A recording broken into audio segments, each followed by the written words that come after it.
Hello दोस्तों, मैं मोहनीश आर्यन आप सभी का स्वागत करता हूं आज के इस वीडियो सेशन में।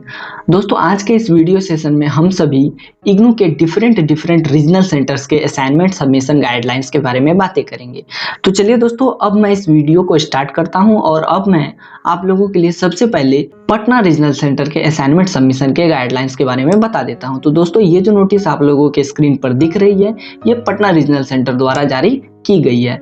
तो आप में से वैसे छात्र जो कि पटना रीजनल सेंटर से बिलोंग करते हैं, तो मैं आप लोगों को बता दूं कि आप लोग अपनी सुविधानुसार अपने अपने असाइनमेंट हार्ड कॉपी या सॉफ्ट कॉपी के रूप में सबमिट कर सकते हैं। इट मीन्स कि या तो ऑनलाइन या तो ऑफलाइन दोनों ही मोड में सबमिट कर सकते हैं अपने सुविधा अनुसार। अगर आप अपने स्टडी सेंटर तक पहुंचने में सक्षम है तो आप अपने असाइनमेंट के हार्ड कॉपी के साथ अपने स्टडी सेंटर पर पहुंचकर अपने असाइनमेंट सबमिट कर सकते हैं।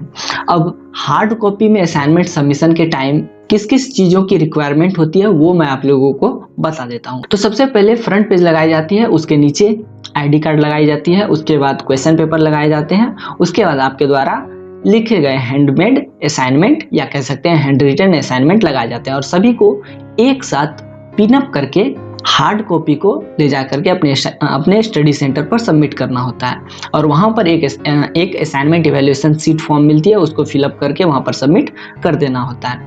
अब आप लोग ये तो समझ गए होंगे कि हार्ड कॉपी के रूप में कैसे असाइनमेंट सबमिट करने हैं। अब मैं आप लोगों को बता देता हूँ कि कैसे आखिर पटना रीजनल सेंटर पर ऑनलाइन मोड में असाइनमेंट सबमिट करने हैं। तो चलिए, इसके लिए मैं थोड़ा पीडीएफ को नीचे कर देता हूँ। तो दोस्तों, वैसे स्टूडेंट जो कि पटना रीजनल सेंटर से बिलोंग करते हैं और अपने अपने स्टडी सेंटर पर पहुँचने में सक्षम नहीं हैं, तो वे सभी स्टूडेंट गूगल फॉर्म के माध्यम से अपने अपने असाइनमेंट सबमिट कर सकते हैं। और ये जो अभी मैंने घेरा लगाया है, ये गूगल फॉर्म की लिंक है और आप लोग इसी लिंक के माध्यम से अपने अपने असाइनमेंट ऑनलाइन सबमिट कर सकते हैं अगर आप पटना रीजनल सेंटर से बिलोंग करते हैं तो। अब ये तो आप समझ गए होंगे दोस्तों कि कैसे ऑनलाइन असाइनमेंट सबमिट करनी है। अब मैं आप लोगों को ये बता देता हूँ कि आखिर कौन कौन सी चीज़ों की आवश्यकता होगी, कौन कौन सी गाइडलाइंस है जिसको फॉलो करते हुए आपको पटना रीजनल सेंटर पर अपने असाइनमेंट सबमिट करने हैं, वो भी ऑनलाइन मोड में। तो दोस्तों, मैं आप लोगों को बता दूं कि एक सब्जेक्ट के लिए या फिर एक कोर्स कोड के लिए केवल एक ही पीडीएफ फाइल होनी चाहिए और उसी पीडीएफ फाइल को आप लोगों को गूगल फॉर्म में अपलोड करना है। ऐसा नहीं है कि एक ही सब्जेक्ट के लिए आप लोग दो पीडीएफ बना ले और दो पीडीएफ को गूगल फॉर्म के थ्रू सबमिट कर दे, या फिर एक पेज को मतलब अलग अलग पेज को गूगल फॉर्म के थ्रू अलग अलग करके सबमिट करें। ऐसा नहीं करना है दोस्तों। केवल और केवल एक सब्जेक्ट के या फिर एक कोर्स कोड के केवल और केवल एक ही पीडीएफ बनाकर गूगल फॉर्म के थ्रू सबमिट करने हैं, ठीक है। और असाइनमेंट जो आप लिखेंगे वो केवल और केवल अपने हाथ से लिखे होने चाहिए। ऐसा नहीं है कि कंप्यूटर टाइप्ड असाइनमेंट को आप लोगों को सबमिट कर देना है गूगल फॉर्म में, ये बिल्कुल नहीं करना है। और अगर दोस्तों आप लोग असाइनमेंट जो है ऑनलाइन मोड में गूगल लिंक के माध्यम से सबमिट कर देते हैं तो आप सभी को असाइनमेंट हार्ड कॉपी के रूप में अपने अपने स्टडी सेंटर पर सबमिट करने की बिल्कुल भी आवश्यकता नहीं है। और वैसे स्टूडेंट जो कि पहले ही अपने असाइनमेंट ऑफलाइन मोड में अपने अपने स्टडी सेंटर पर सबमिट कर चुके हैं, तो उन सभी स्टूडेंट्स को भी गूगल लिंक के माध्यम से असाइनमेंट सबमिट करने की आवश्यकता बिल्कुल नहीं है। और दोस्तों, आप जो अपने असाइनमेंट सबमिट करेंगे तो उसमें जो फ्रंट पेज होगा उसमें सबसे पहले name, enrolment number, programme code, course code, study centre code और नीचे क्या है वो मैं आप लोगों को बता देता हूँ, और डेट ऑफ सबमिशन ये जरूर अंकित रहनी चाहिए, ठीक है।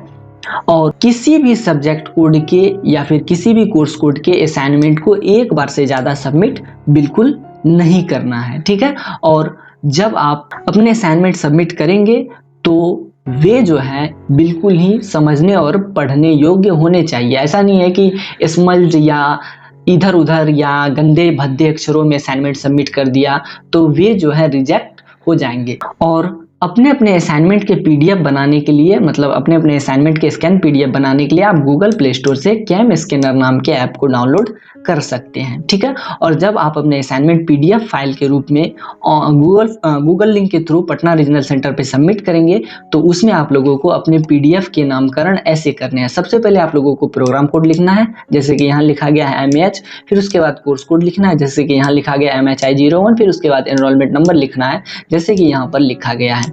तो इस तरह से PDF फाइल की रीनेमिंग करनी है और फिर इतने सारे गाइडलाइंस को फॉलो करते हुए ऑनलाइन मोड में गूगल लिंक के थ्रू अपने अपने असाइनमेंट को सबमिट कर देना है पटना रीजनल सेंटर पे। ठीक है, तो ये तो थी दोस्तों पटना रीजनल सेंटर की बात। अब चलिए अब मैं आप लोगों को नोएडा रीजनल सेंटर के असाइनमेंट सबमिशन गाइडलाइंस के बारे में बता देता हूँ। तो दोस्तों ये जो नोटिस आप लोगों की स्क्रीन पर दिख रही है, ये इग्नू के रीजनल सेंटर नोएडा द्वारा जारी की गई है और नोएडा रीजनल सेंटर ने बिल्कुल स्पष्ट तौर पर यह कह दिया है कि आप लोगों को अपने असाइनमेंट जो है ऑनलाइन मोड में ही सबमिट करने हैं और उसके लिए उन्होंने बाकायदा गाइडलाइंस जारी की है और मैं अभी ट्राई करता हूं कि आप लोगों के लिए ये गाइडलाइंस समझा सकूं। तो सबसे पहले मैं आप लोगों को बता दूं दोस्तों कि जब भी आप अपने असाइनमेंट बनाएंगे तो उसमें जो फ्रंट पेज होगा उसमें आप लोगों को नेम ऑफ द स्टूडेंट जरूर लिखना है, enrolment number, programme code, course code, regional centre, study centre name and code, address, mobile number, contact number, date, signature. सबसे पहले ये जो चीजें हैं इसको फ्रंट पेज में मेंशन करनी है। ठीक है, उसके बाद चलिए नीचे देखते हैं क्या चीजें लिखनी है, क्या क्या चीजें करनी है। और दोस्तों जो असाइनमेंट सबमिट होंगे वो गूगल लिंक के थ्रू सबमिट होंगे और नीचे गूगल लिंक की लिस्ट दी गई है, वो मैं आप लोगों को नीचे दिखाऊंगा। और जो असाइनमेंट के PDF आप बनाएंगे उसकी रीनेमिंग बिल्कुल इस प्रकार से करनी है। सबसे पहले enrolment number, after that course code, जैसे कि यहाँ पर दिखाया गया, पहले एनरोलमेंट नंबर फिर कोर्स कोड।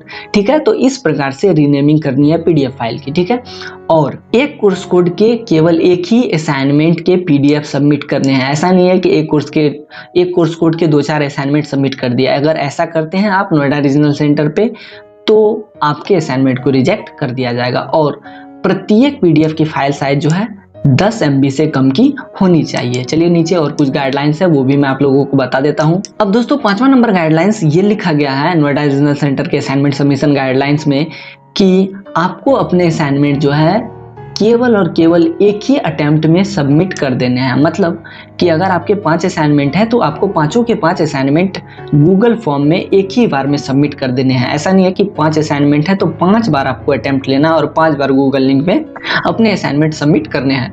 गूगल लिंक के थ्रू एक ही बार में सारे असाइनमेंट सबमिट कर देने हैं एक ही सिंगल अटेम्प्ट में। ठीक है, और अगर आप एक बार कोई भी फॉर्म सबमिट कर देंगे तो उसको दोबारा से एडिट नहीं कर पाएंगे। समझ में आ गया। और 7वां नंबर गाइडलाइंस ये लिखा गया है कि आपको केवल और केवल उसी गूगल लिंक पे अपने असाइनमेंट सबमिट करने हैं जो कि आपके स्टडी सेंटर के हैं। ऐसा नहीं है कि किसी दूसरे स्टडी सेंटर के गूगल लिंक के थ्रू आप अपने असाइनमेंट सबमिट कर देंगे, ये बिल्कुल गलत होगा और आपके असाइनमेंट को रिजेक्ट कर दिया जाएगा। और जैसे ही आप असाइनमेंट सबमिट करेंगे गूगल लिंक के थ्रू दोस्तों, तो वैसे ही रीजनल सेंटर नोएडा और फिर जो आपके रेस्पेक्टिव स्टडी सेंटर है उसके द्वारा आपको एक रिसिप्ट या एक्नॉलेजमेंट स्लिप जो है प्रोवाइड करवा दी जाएगी जो कि ऑटो जनरेटेड होगी और वो आपके ईमेल आईडी में भेज दी जाएगी। और दोस्तों उस एक्नॉलेजमेंट स्लिप को या फिर कह सकते हैं रिसिप्ट को आपको एक प्रूफ के तौर पर रखना है, मतलब सबमिशन ऑफ असाइनमेंट के प्रूफ के तौर पर रखना है। और जो आप असाइनमेंट सबमिट करेंगे गूगल फॉर्म के थ्रू वे सभी ग्रेड कार्ड में अपडेट कर दिए जाएंगे और जैसे ही असाइनमेंट इवैल्यूएशन हो जाएंगे तो वे सभी असाइनमेंट के स्टेटस को इग्नू असाइनमेंट सबमिशन स्टेटस के पोर्टल पर अपडेट कर दिया जाएगा। ठीक है, तो इतनी सारी बातें थी दोस्तों, इतनी सारी गाइडलाइंस थी जो कि नोएडा रीजनल सेंटर द्वारा जारी की गई थी। अब चलिए मैं आप लोगों को वो लिस्ट दिखा देता हूँ, वो गूगल फॉर्म की लिस्ट दिखा देता हूँ जो कि नोएडा रीजनल सेंटर द्वारा जारी की गई है। तो दोस्तों ये जो लिस्ट है ये नोएडा रीजनल सेंटर द्वारा जारी की गई है। ये जो आप राइट साइड में देख रहे हैं ये गूगल लिंक है और ये स्टडी सेंटर कोड है। आपको करना क्या है कि सिंपली अपने स्टडी सेंटर कोड को पहले मैच कर लेना और फिर उसके सामने जो ये गूगल लिंक दिखाई देगी उसको कॉपी करके गूगल क्रोम में जाकर के पेस्ट कर देना और जैसे ही आप लोग पेस्ट करके एंटर करेंगे आप लोग सीधे सीधे गूगल फॉर्म में चले जाएंगे और वहां पर आप लोगों को अपने असाइनमेंट सबमिट कर देने हैं। तो दोस्तों मैं उम्मीद करता हूं कि आप सभी जो है नोएडा रीजनल सेंटर के असाइनमेंट सबमिशन गाइडलाइंस के बारे में समझ गए होंगे।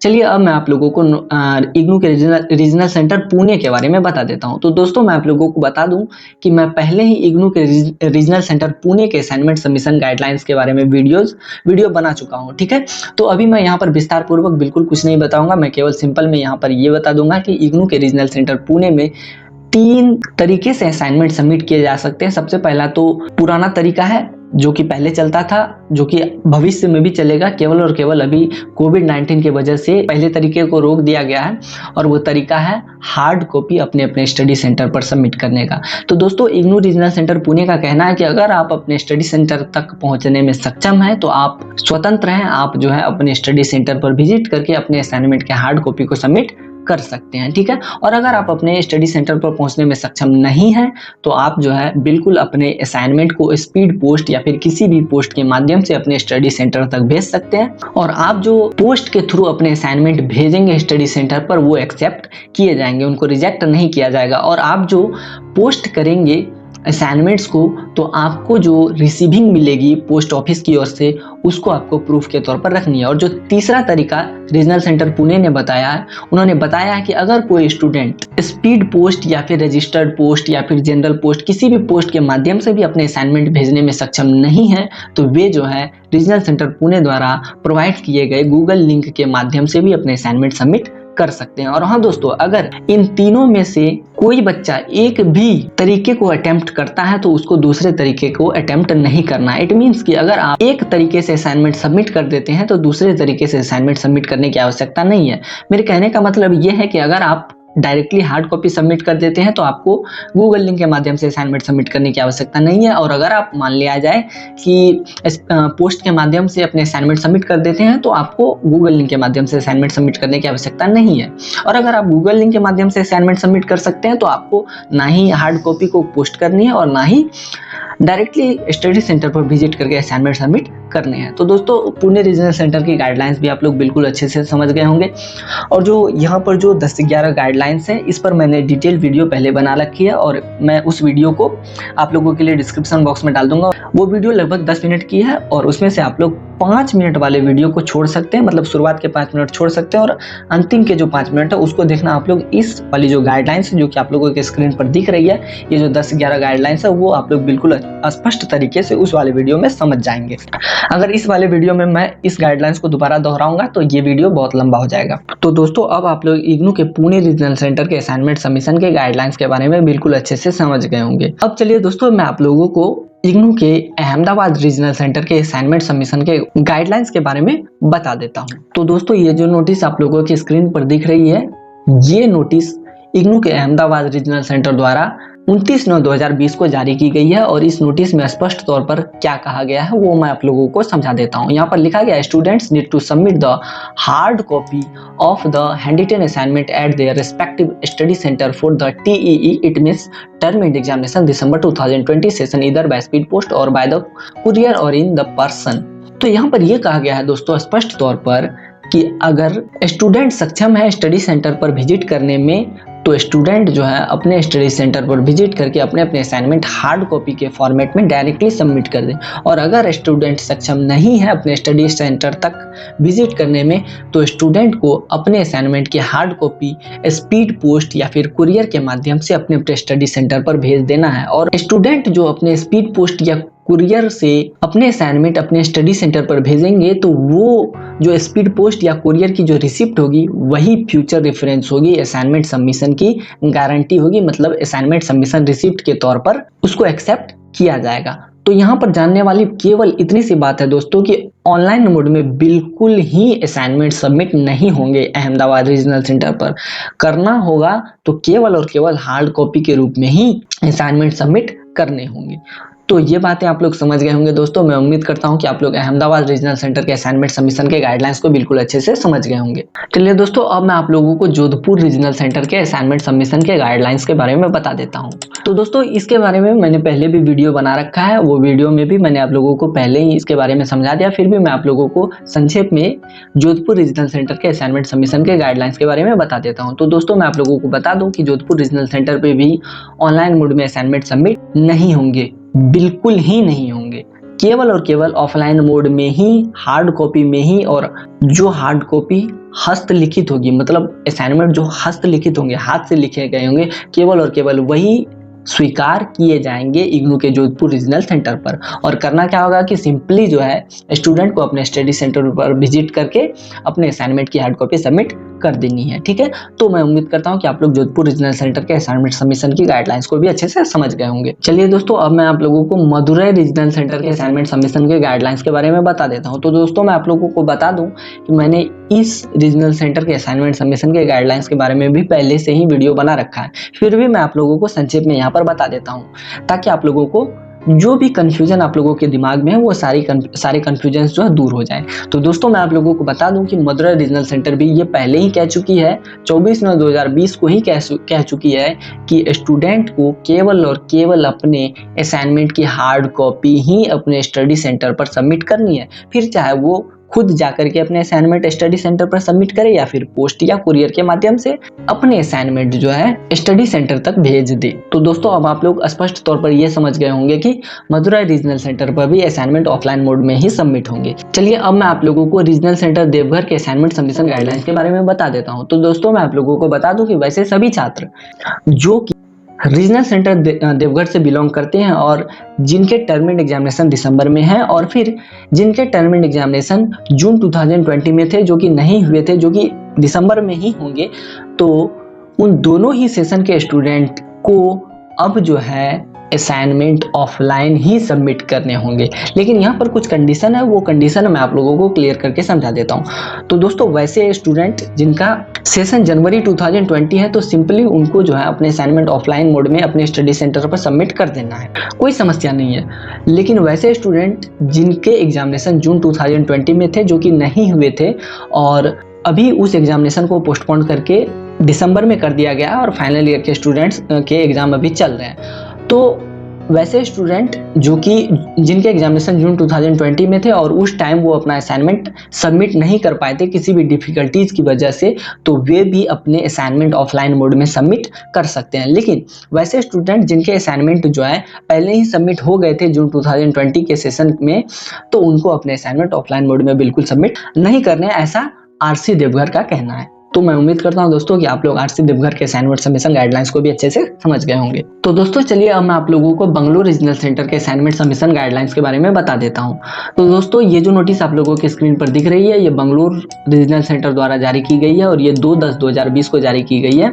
तो इसमें क्या कहा जा रहा है, चलिए मैं अब आप लोगों को सिंपल में इसको समझाने की कोशिश करता हूँ। तो दोस्तों, मैं आप लोगों को बता दूं कि बंगलोर रीजनल सेंटर का भी ये कहना है कि अगर स्टूडेंट कंफर्टेबल है अपने हार्ड कॉपी ऑफ असाइनमेंट को स्टडी सेंटर पर सबमिट करने में, तो वे अपने हार्ड कॉपी ऑफ असाइनमेंट को अपने स्टडी सेंटर पर विजिट करके सबमिट कर सकते हैं। इट मीन्स कि अगर स्टूडेंट स्टडी सेंटर तक विजिट करने में सक्षम हैं तो वे अपने असाइनमेंट को हार्ड कॉपी के फॉर्मेट में अपने स्टडी सेंटर पर बिना किसी समस्या के सबमिट कर सकते हैं। और अगर वैसे स्टूडेंट जो कि अपने स्टडी सेंटर तक विजिट करने में सक्षम नहीं हैं, तो उन सभी को अपने असाइनमेंट की जो सॉफ्ट कॉपी है या फिर कह सकते हैं कि असाइनमेंट की जो पीडीएफ है उसको अपने स्टडी सेंटर के मेल में सबमिट करना है और उसी असाइनमेंट की कॉपी को रीजनल सेंटर के मेल में भी सबमिट करना है। मतलब एक साथ दो जगह सबमिट करना है, पहला तो स्टडी सेंटर के ईमेल पे, दूसरा रीजनल सेंटर के ईमेल पे। अब चलिए दोस्तों, मैं आप लोगों को इंस्ट्रक्शंस समझा देता हूं कि कैसे ऑनलाइन असाइनमेंट सबमिट करने हैं, क्योंकि ऑफलाइन जो असाइनमेंट सबमिट होता है उसके बारे में तो आप लोग जानते ही होंगे।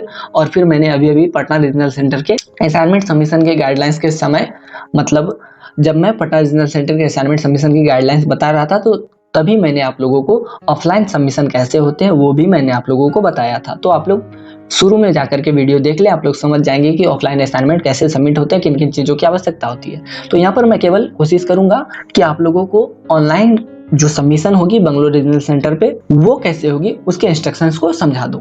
तो चलिए थोड़ा पीडीएफ को मैं नीचे कर देता हूँ। तो दोस्तों, सबसे पहले जो आप लोग फ्रंट पेज लगाएंगे, पीडीएफ की जो सॉफ्ट कॉपी होगी, मतलब असाइनमेंट की जो सॉफ्ट कॉपी होगी, उसमें programme code, enrolment number, name, course code, study centre code, इतनी सारी चीजें मेंशन होनी चाहिए, ठीक है। उसके साथ में एड्रेस भी मेंशन होना चाहिए, ठीक है। अब उसके बाद करना क्या है दोस्तों कि आप लोग जो पीडीएफ की रीनेमिंग करेंगे, मतलब जो आप लोग असाइनमेंट बनाएंगे उसको जो रीनेम करेंगे वो कैसे करना है वो मैं आप लोगों को बता देता हूँ। तो सबसे पहले आप लोगों को पीडीएफ की रीनेमिंग के टाइम सबसे पहले इनरोलमेंट नंबर लिखना है, ठीक है।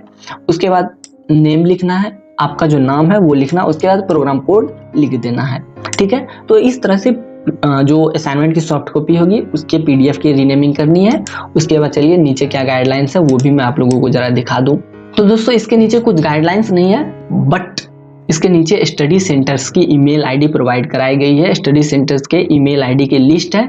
तो सिंपली आप लोगों को करना क्या है वो मैं आप लोगों को बता देता हूं। अगर वैसे स्टूडेंट जो कि बंगलोर रीजनल सेंटर से बिलोंग करते हैं और अपने असाइनमेंट ऑनलाइन मोड में सबमिट करना चाहते हैं, तो सिंपली करना क्या है कि अपने अपने रिस्पेक्टिव स्टडी सेंटर के ईमेल को खोज लेना है इस लिस्ट से, और फिर करना क्या है कि स्टडी सेंटर के मेल के साथ साथ रीजनल सेंटर के मेल पे भी असाइनमेंट की सॉफ्ट कॉपी सबमिट कर देनी है। तो मैं उम्मीद करता हूं दोस्तों कि आप सभी जो है बंगलोर रीजनल सेंटर के असाइनमेंट सबमिशन गाइडलाइंस को भी अच्छे से समझ गए होंगे। दोस्तों अब मैं आप लोगों को दिल्ली 3 रीजनल सेंटर के असाइनमेंट सबमिशन गाइडलाइंस के बारे में बता देता हूं। तो दोस्तों ये है गाइडलाइंस, ये है इंपॉर्टेंट इन्फॉर्मेशन जो कि दिल्ली 3 रीजनल सेंटर द्वारा प्रोवाइड करवाई गई है। सबसे पहले वो मैं आप लोगों को बता देता हूँ, फिर मैं आप लोगों को बता दूंगा कि कैसे जो है असाइनमेंट सबमिट होंगे। तो दोस्तों मैं आप लोगों को सबसे पहले ये बता देता हूँ कि दिल्ली 3 रीजनल सेंटर पर जो है असाइनमेंट ऑनलाइन मोड में सबमिट होंगे, और असाइनमेंट की जो सॉफ्ट कॉपी आप सबमिट करेंगे वो केवल और केवल अपने स्टडी सेंटर के ईमेल पे ही करेंगे, और स्टडी सेंटर आपको ईमेल आईडी प्रोवाइड करवा के देगी, जिसकी लिस्ट अभी मैं आप लोगों को दिखाऊंगा। अब आपको करना क्या है कि अपने जो सॉल्व्ड असाइनमेंट है उसकी स्कैन कॉपी बनानी है, और जब आप अपने सॉल्व्ड असाइनमेंट की स्कैन कॉपी बना लेंगे तो उसके साथ आई कार्ड प्लस असाइनमेंट के क्वेश्चन पेपर अटैच करने हैं, और साथ ही जो फ्रंट पेज होगा उसमें आप लोगों को क्या क्या चीजें मेंशन करनी है वो मैं आप लोगों को जरा नीचे से देख करके बता देता हूँ।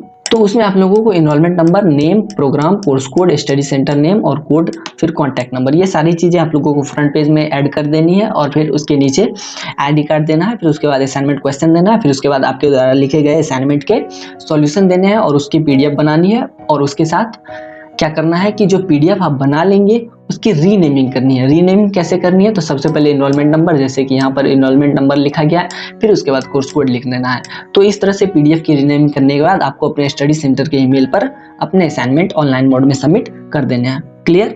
वैसे दोस्तों इस वाले रीजनल सेंटर के असाइनमेंट सबमिशन की गाइडलाइंस की वीडियो भी मैं पहले बना चुका हूँ, फिर भी मैं यहाँ पर संक्षिप्त में जल्दबाजी में इसको समझाने की कोशिश करता हूँ। तो छठा नंबर जो गाइडलाइन है वो ये है कि अगर आपके असाइनमेंट में किसी भी प्रकार की कोई त्रुटि पाई जाती है तो आपको आपके असाइनमेंट स्टडी सेंटर की ओर से बैक कर दिए जाएंगे, रिजेक्ट कर दिए जाएंगे, और आपको बता दिया जाएगा कि आपके असाइनमेंट पे कहाँ पर गड़बड़ी है, कहाँ पर त्रुटि है, और आपको क्या करना है कि उस गड़बड़ी और त्रुटि को सुधार करके फिर से अपने असाइनमेंट रीसबमिट कर देने हैं। ठीक है।